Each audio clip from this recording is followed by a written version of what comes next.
Ngiyabingelela kuwe Brazo, ngiphinde ngibingelele nakumlaleli olalele namhlanje iNongoma FM. Brazo, kunama radio, kunamawashi, kunama-toys asebenzisa ama-battery. Ngifisa ukukhuluma ngalezi zinto ezisebenzisa ama-battery awu-2. Lezi zinto lezi ukuze zisebenze kahle kudinga ukuthi lama-battery lawa azosebenza kuzo esebenze omabili.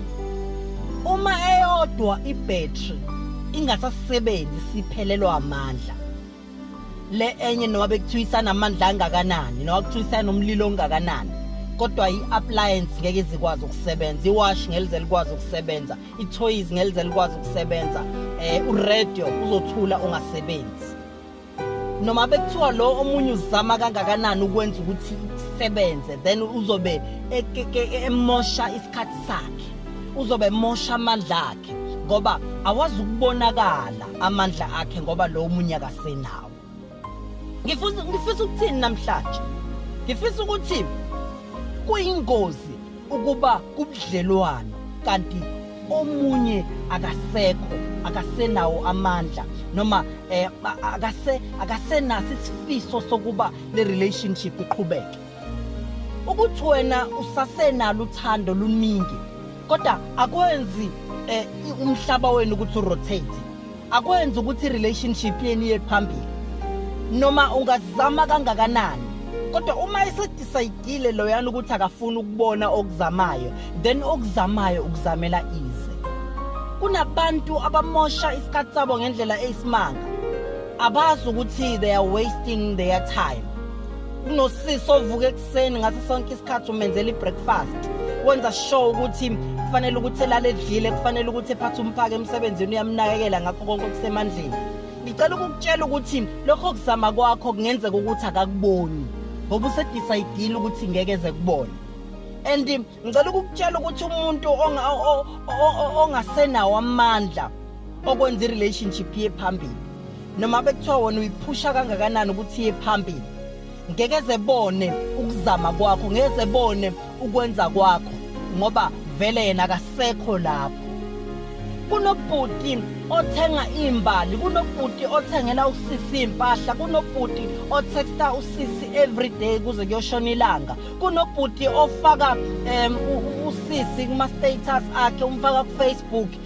Mhlawumbe uthi yena uzama ukwakha uthando kodwa ngenxa yokuthi usisi akasekho lapho ukwenza kwakhe kuyize ngoba udecide usisi ukuthi akasafuni ukuba kule relationship noma ngakakusho ngomlomo, kodwa amandla uma esengekho ngoba nisafakiwe lapha kwi-appliance nisendawonye kodwa aniyenzi i-appliance isebenze, aniwenza umhlaba urotate, aniyenzi into yeni isebenze, ilokhu imile njalo ime nje ndawonye noma kuthiwa oyedwa uzama kangakanani uma oyedwa engekho then ukuzama kwalo oyedwa ku-useless. Ngifisa ukukhuluma nomlaleli namhlanje okwi-relationship enjalo.